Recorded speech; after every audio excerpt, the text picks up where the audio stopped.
Welcome back to another episode of Break the Silence. I am your host, Cyborg, and today we need to talk.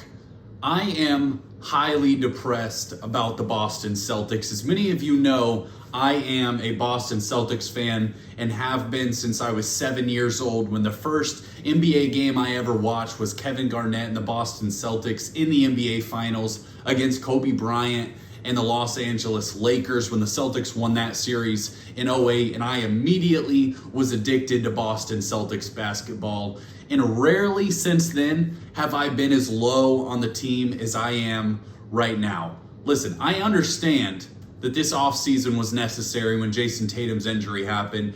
You had to dump some salary.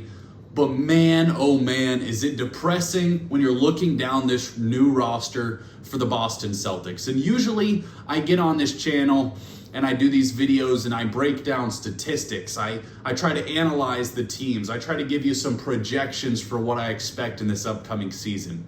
Today I'm just sad. And I want to let out some of those emotions, and I hope that you'll let me. My most viewed video ever on this channel was actually when the Boston Celtics lost the NBA Finals to the Golden State Warriors with over 20,000 views. So I know that fans love watching me be depressed, especially Celtics fans, because they're so obnoxious.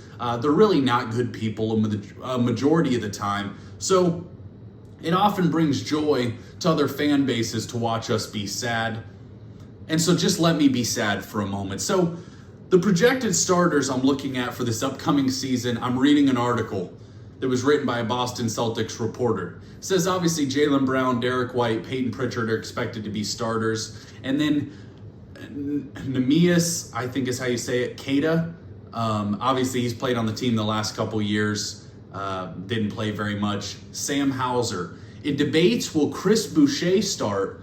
And I see in the article, there's an off chance that Josh Minot is going to start for the team this upcoming year. And in my head, I was like, that name doesn't sound super familiar to me. And I'm someone that watches the NBA very closely and really studies the stats. It's not a name that really rang a bell. So I'm like, am I just not a ball knower?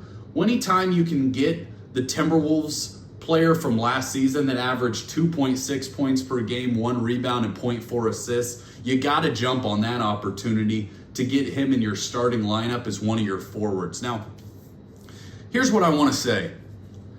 NBA fans of NBA teams, if your team is great, I want you to cherish it. Because as a Boston Celtics fan, I went from watching my team win the NBA Finals against the Dallas Mavericks to now trying to convince myself that Luka Garza is the future of the franchise and potentially the next Nikola Jokic. Luka Garza last season, let me tell you about this guy, averaged 3.5 points, 1.4 rebounds, and 0.3 assists. It actually was the worst season of his career.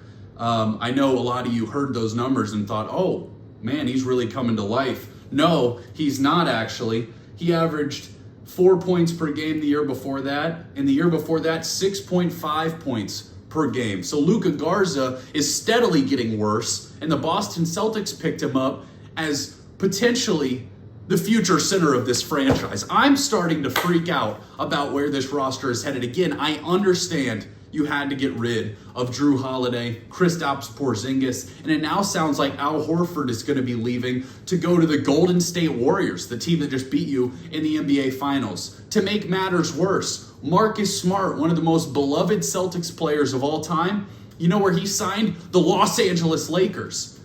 And you know the big report that's been in the news all offseason? You know who's interested in Benjamin Simmons?